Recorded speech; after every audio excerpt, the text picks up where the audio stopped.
tak kalau anda nak buat lips filler, anda boleh request dengan doktor design bentuk bibir favourite anda? Hai, saya Dr. Zulaika. Jom saya bagi tahu 3 design bentuk bibir yang korang boleh pilih semasa nak buat lips filler.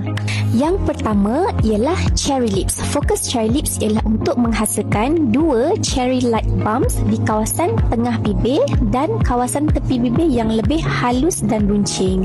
Ia dapat buatkan bibir kelihatan munggil, manis dan natural. Sesuai untuk orang muda yang nak nampak sweet saja, ala-ala gadis style.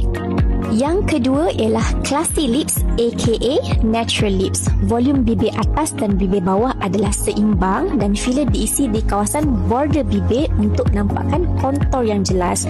Ia sesuai untuk orang yang nak nampakkan bibir tu fresh tapi subtle, especially untuk professional individuals macam doktor, lawyer dan juga lecturer.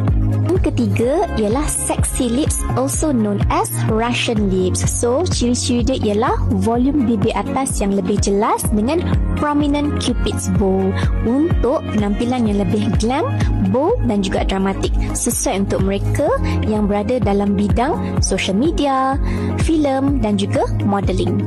So, design bibir mana jadi favourite anda? Cuba komen kat bawah.